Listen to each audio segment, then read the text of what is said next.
Itinatag noong 1850 ng mga Kastila itong munisipalidad ng Pinamungahan. Ito ay nasa timog kanlurang baybayin ng Cebu Island at dito matatagpuan ang isa sa mga pinakakilalang sandbar dito sa Cebu, ang Camp Palabo Sandbar, which is located sa Barangay Tahaw, Pinamungahan, Cebu. Pakisamahan niyo ulit ako sa panibagong vlog episode ko na to para ating makita at mabisita ang isa sa mga pinakamagandang highlighted tourist spot sa nasabing lugar. Siguraduhin na makasubscribe kayo sa aking YouTube channel para makita niyo ang kabuuang vlog video na ito, mga ka-asters.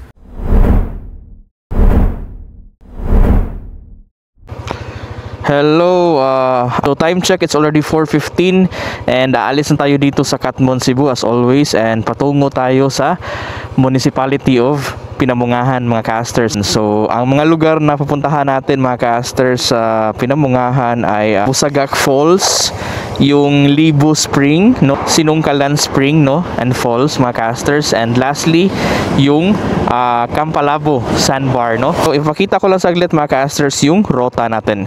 So ito, mga ka-asters, Catmon, Sugod, then Bourbon, then part sa Bourbon may left turn dyan para sa Lugo, then heading na yan patungo sa Municipality of Tabuelan. So ikutin lang natin ng konti. So from Tabuelan, dadaan tayo ng Tuburan, Municipality of Asturias, then Municipality of Balamban, then Toledo City, then after Toledo is Pinamungahan na. So we have an estimated time of 2 hours and 48 minutes, 107 kilometers. Okay, so tara na, mga casters.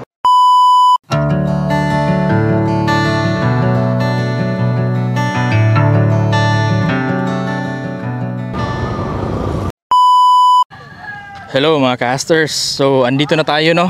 Nasa Pinamungahan na tayo, no. Actually kanina pa ako naka-arrive dito sa Pinamungahan, mga casters.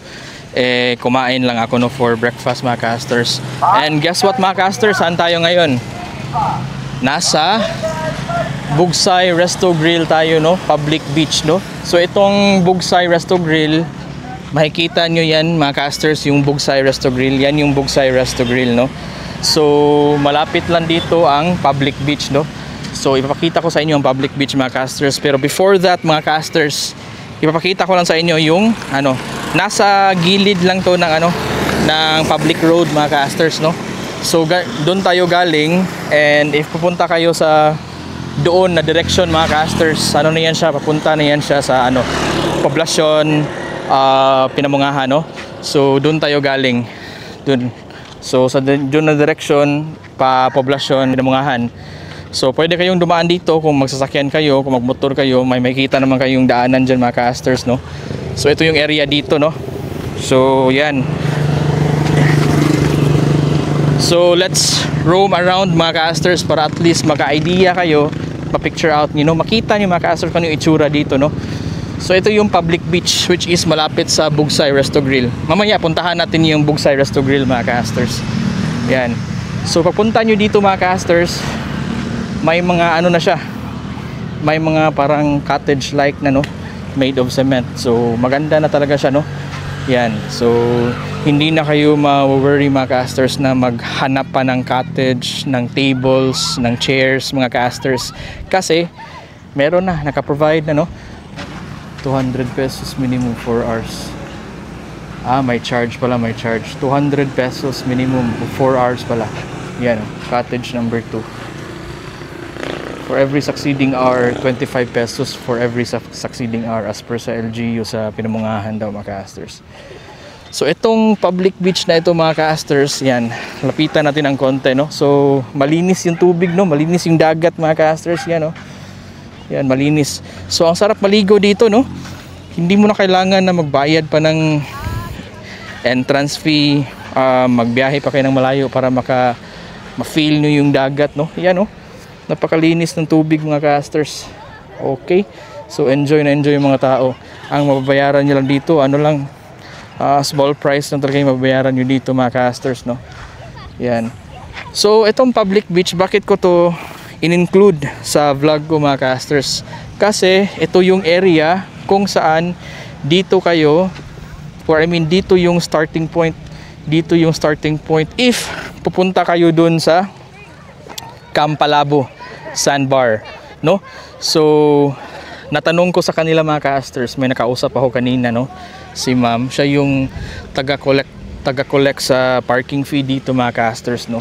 Ang travel daw from here patungo dun sa Cambalabo Sandbar mga ka-asters ay estimate mga more or less 20 minutes, no? So mga bangka ang sasakyan nyo mga ka-asters. So with regards naman sa price sa mga bangka mga ka-asters, ano siya, 1.5 good for 8 to 10 persons, no? Pero ang naka bad thing lang is since isa lang tayo, ako lang mag-isa, hindi sila nag-consider, no, na at least mababaan yung presyo, no, kasi ako lang naman isa yung sasakay mamaya, kasi mamayang hapon tayo pupunta sa Cambalabo Sandbar, no. I've already checked the tide charts, no, para mag-guided tayo kung ano yung oras sa pinaka lowest low tide niya, no, kasi mas better na makapunta ka sa Cambalabo Sandbar in its lowest tide para ma-enjoy mo talaga yung sand, yung area, no, kasi if pupunta ka doon na high tide, sabi ni ma'am yung taga collect sa parking fee, sabi ni ma'am, ano daw, tagatuhod yung lalim if high tide, no. So mas mabuti na puntahan natin doon. I don't know if makikita nyo ba sa camera, may parang may roof doon na kulay blue din, sing kulay ng dagat. I'm not sure if makikita nyo ba. Yun yung Cambalabo Sandbar, no. So from here to Cambalabo Sandbar, estimated 20 minutes. Actually nagpalipad ako ng drone kanina, so mga 2 kilometers plus talaga siya, no. So dito yung starting point ko sa pagpalipad ng drone kanina, tapos pinalipad ko doon sa area, malaki pala yung area, no. Ipakita ko lang sa inyo mga ka-asters, makikita nyo naman yan mga ka-asters sa drone shot ko, no. Malaki, para siyang isang isla talaga, tapos nakapalibutan ng dagat. Napakaganda niyang tingnan mga ka-asters. Okay, so madali lang to siyang puntahan dito, kasi itong public beach na to mga ka-asters, nasa along the road lang, no. Tapos gawin nyo na lang landmark ang Bugsay Resto Grill. Yan, Bugsay Resto Grill.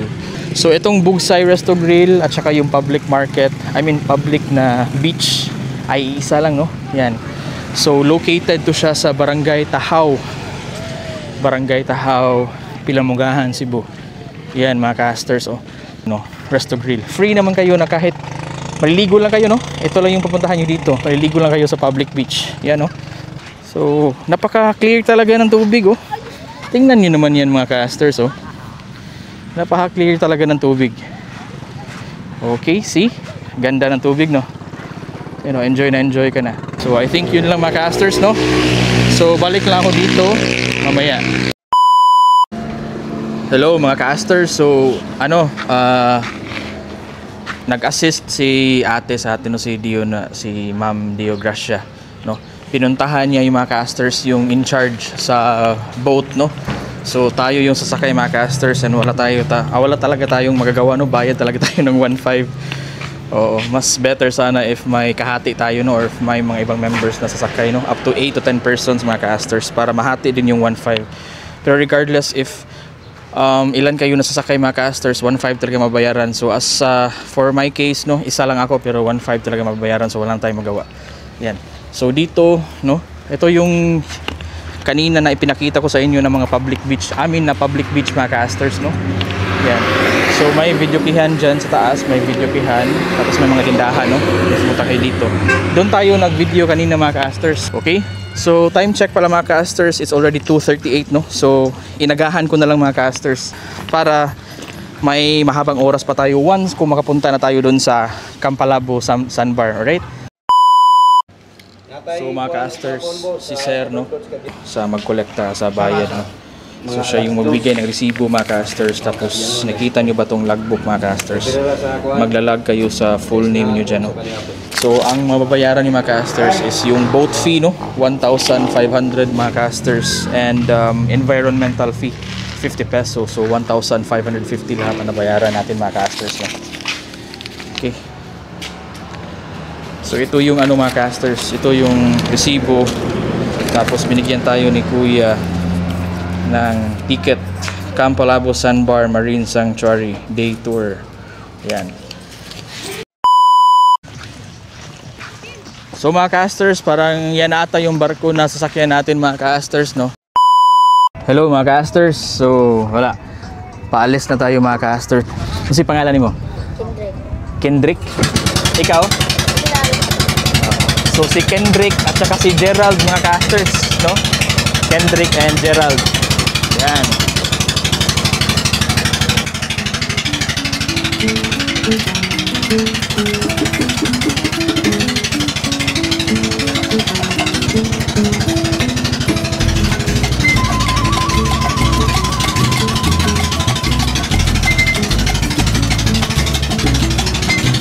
Galing doon, no? Kaya yung mga alon mga casters is heading towards dito from that direction.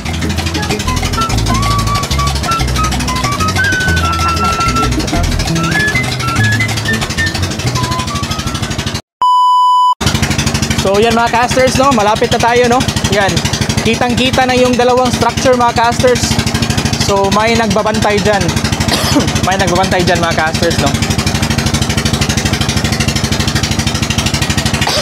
Ang kulay sa dagat dito green. Green yung kulay sa dagat, oh. Napaka-green mga casters. Yan.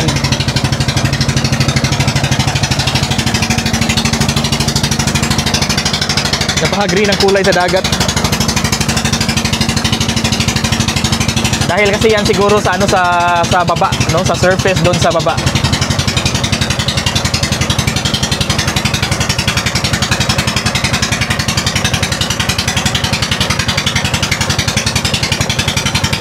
So ayan mga casters, malapit na tayo.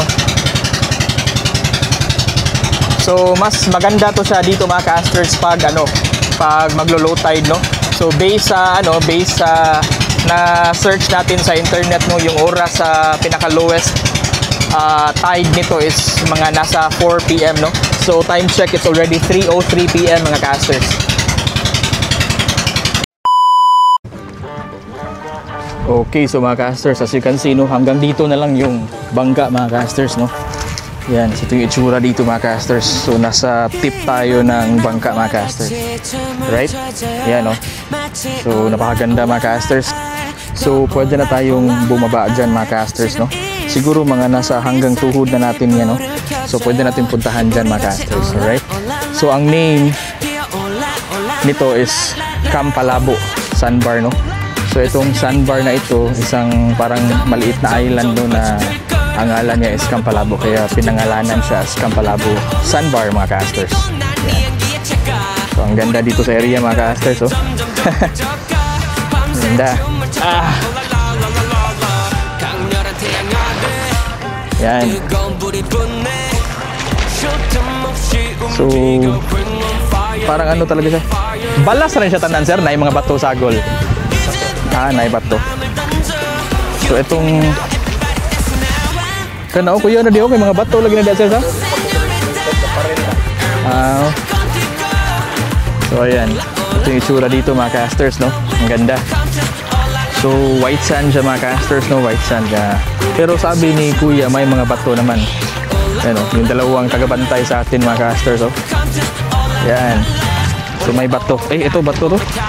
Hindi. Akala ko ba ito color brown kasi. So puntahan natin mamaya doon mga casters sa unahan, no? Yung mismong parang sand mga casters.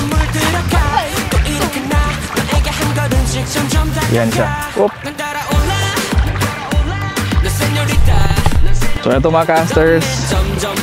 So kakarating lang natin dito mga casters, no? Yan.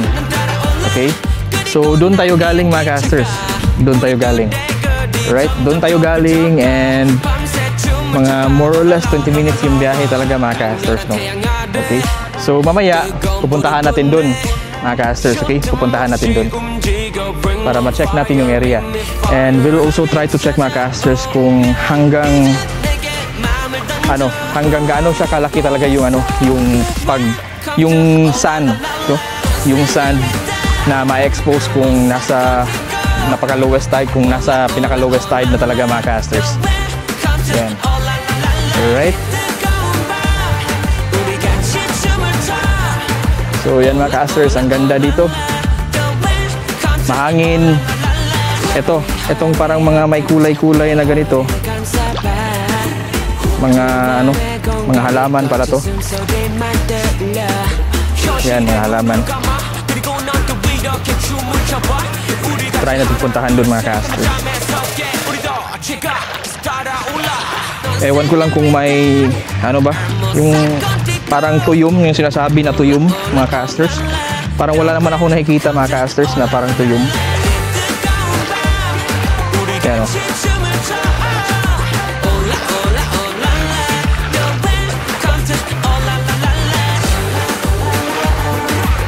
Oh, starfish. May starfish mga ka-asters, oh.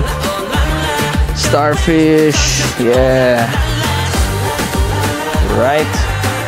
So, palapit na tayo mga ka-asters dyan sa sa sand talaga. Yung sand na na-expose. Okay.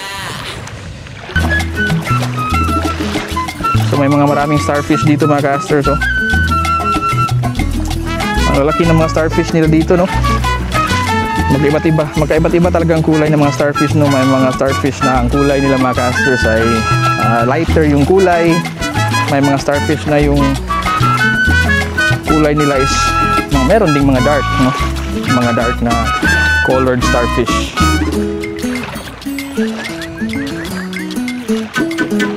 Okay, another starfish na naman mga ka-asters, oh.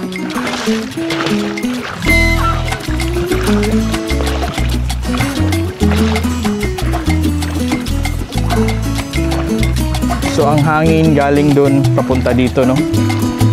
Kaya yung mga alon na nasa lubong natin, no, nung sumakay tayo sa bangka kanina mga ka-asters ay dito talaga banda.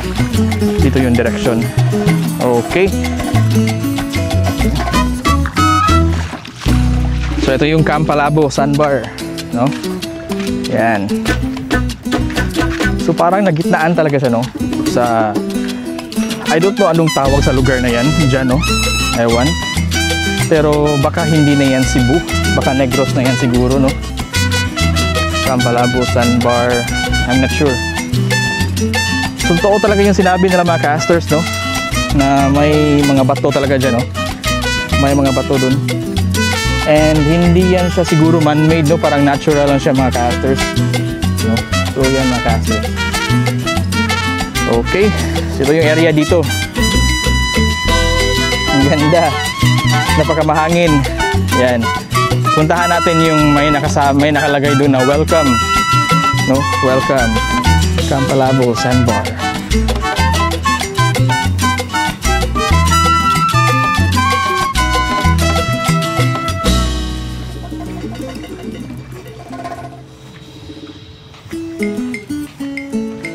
Siguro yung nasira na semento na yan, no? Dahil yan sa sa Odette siguro, sa mga malakas na bagyo. So yan mga ka-asters, oh. Welcome Camp Palabo Sandbar and Marine Sanctuary, Pinamungahan, Cebu. Oo nga pala. May malapit pala na Marine Sanctuary dito, kaya may makikita kayong parang mga may boundary, no? Which signifies na limited, no? Or off limits yan kasi may mga marine life sanctuary na nag-exist dyan. Okay? Camp Palabo Sandbar. Okay. Nice.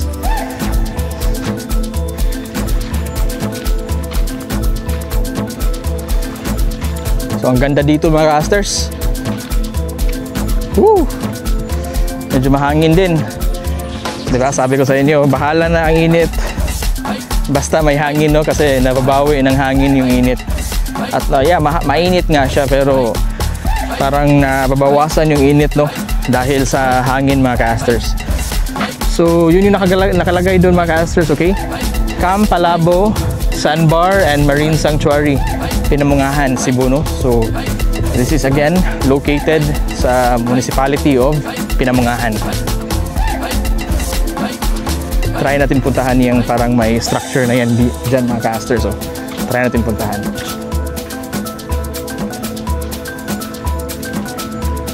dili pwede pasak-an og unauthorized nga tao ang guardhouse. So para lang pala to sa guardhouse, no? Baka hindi tayo pwede dyan. Yan yung nakasulat mga casters o nakalagay. Dili pwede pasak-an og unauthorized nga tao ang guardhouse. Okay, so ang ibig sabihin dyan mga casters in Tagalog ay hindi pwede na may makaakyat na mga unauthorized na mga tao dyan sa guardhouse. So guardhouse ang tawag dyan mga casters, okay? Guardhouse ang tawag dito. Alright, so I'm not sure, hindi ko natanong ni Kuya kung pwede ba tayong aakyat dyan. If considered ba tayo as unauthorized, no? Pero for sure, visitor tayo dito. Pero hindi lang ako sure mga casters kung ano ba, kung bawal ba tayo mga visitors, no, dito. So that's an order by the local government unit of Pinamungahan mga casters. Yan. Try natin puntahan doon area, no. So may mga na-expose na ano mga casters, mga sand, no. So tara mga casters.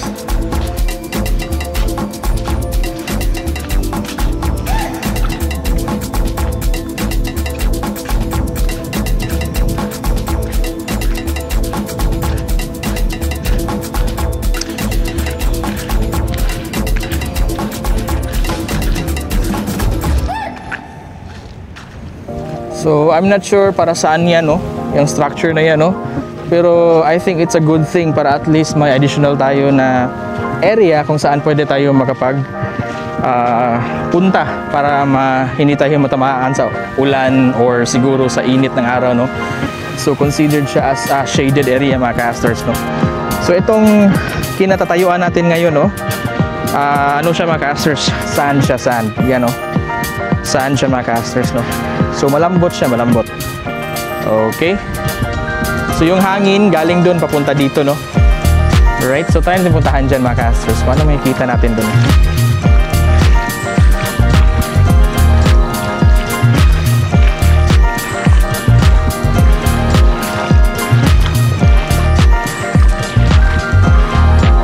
So buti nilang may nilagay sila or may kinonstruct sila na ganito mga casters, no, para at least makapag paano tayo, no, may shaded area. Hindi tayo laging ma-expose sa ano tawag dito? Sa init sa araw. Okay? Pero check muna natin kung check muna natin if madulas ba siya. Kasi expected yan sa mga bato mga casters na pag ang bato always siya mababasa. Ang iba nga nagkukulay green nga, no, di ba? So ano talaga siya? Madulas. Okay. So ito yung itsura dito, no? Yan mga casters.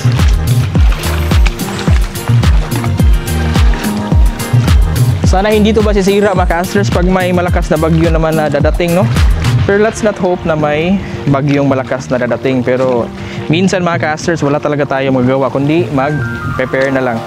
Kaya napaka-importante mga casters na napaka-importante na mag-check talaga sa weather mga casters. Alright? So baka may mga malaking dito mga casters. Baka may mga malaking crabs, no? So mahilig kasi yan sila sa mga bato mga casters. Yan. Okay.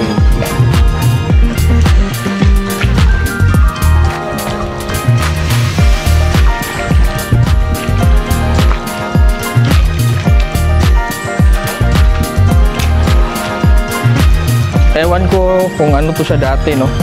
Hindi ko na tanong din mo. Ingat kayo dito mga casters, ha? Kasi madulas, no? Slide kayo dito, oh. Napakadulas mga casters. Napakadulas.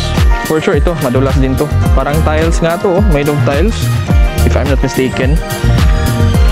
Yan. Okay. Kung mag-high tide na naman to, kasi ngayon low tide to siya mga casters, no? Low tide to siya as we speak. If mag-high tide to, siguro ang dagat aabot dito siguro for sure. Yan, oh. Siguro dito abot yung dagat if high tide. Okay.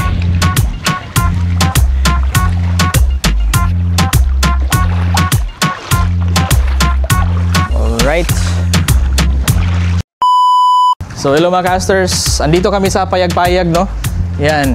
So siguro itong mga bato na to mga casters, no, nasisira to dahil sa bagyo, siguro dahil sa mga dumadaan dito na mga bagyo mga casters, no? Okay, so buti na lang mga casters at may shaded area dito, no, para hindi tayo always ma-expose sa init mga casters. At least may area dito sa Camp Palabo Sandbar na hindi mainit, hindi matatamaan sa init mga casters. Yan. Okay. Yan mga casters. So ito yung area dito mga casters, sa itong tinatawag nila na Payag-Payag, no. Pero actually mga casters, malaki to kung i-considered mo siya as Payag-Payag, malaki. So mag-ingat kayo dito mga casters, ingat kayo dito kasi mga casters, madulas, no? Madulas. So baka nag-expect kayo na pag nyo dito, may roughness ng konti sa surface mga casters, pero mag-ingat kayo kasi hindi lahat ng surface area dito sa mga bato na to ay hindi madulas, no? So may mga madudulas na part mga casters, so mag-ingat talaga kayo, baka ma-slide kayo mga casters. Okay? Alright, kung pupunta kayo dito mga casters, no, make sure na marami kayo para hindi kayo matulad sa akin mga casters na ako lang yung nagbabayad sa 1,500, no, kasi ako lang mag-isa. Kaya uulitin ko mga casters, kung pupunta kayo dito, make sure talaga na marami kayo, at least mga maximum of 8. Sabi ni Ma'am Neo nung yung taga-kolekta sa parking fee dun mga casters, 8 to 10 yung tao na pwede magkasya sa bangka na sinasakyan natin mga casters, no? Okay, 8 to 10. Right, so if for example 8 or 10, so mas maliit na lang yung mababayaran niyo kasi madi-divide naman yan, mahati naman yung 1.5. Unlike sa akin mga casters na ako lang yung nagbabayad, no? Para sa inyo mga casters. Right? So si Kendrick and Gerald Anderson. Okay. So welcome to the Camp Palabo Sandbar and Marine Sanctuary. So pag sabihin natin Marine Sanctuary, meaning expected may mga maraming isda mga casters, no? Yan. Okay. Alright.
So mga casters, time check, it's 5:29 PM.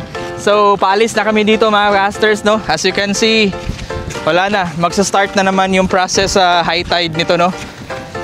So balik na kami sa bangka namin mga casters, okay? Balik na kami sa bangka namin and babay na sa Camp Palabo Sandbar. Yan, shout out to Gerald and Kendrick. Yan, Gerald and Kendrick, mga backup natin.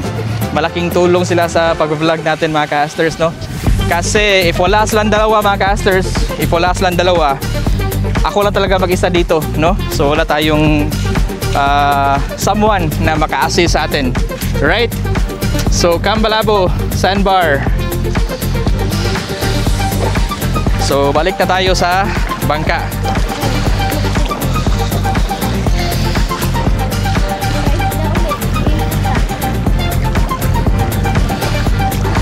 May lagway makuan. Ladlaw baka na diha, no? Gihak.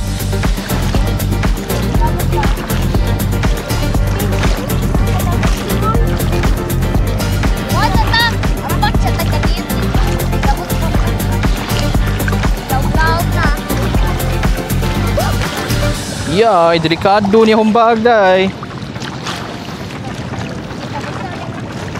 Lagi ang drone.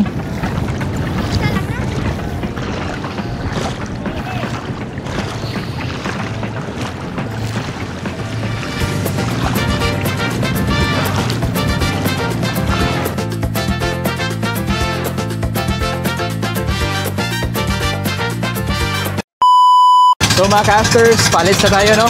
So pabalik na tayo sa mainland mga casters, alright? Yan mga casters. Woo! Sarap! Haha!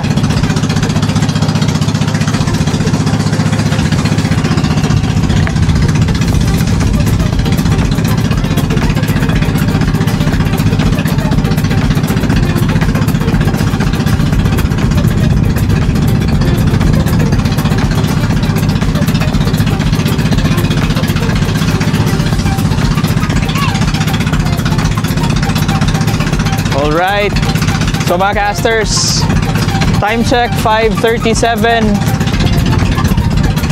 PM, no? Yan. Bye Campalabo! Yan yung Campalabo mga casters, oh. Yan yung Campalabo. Yan.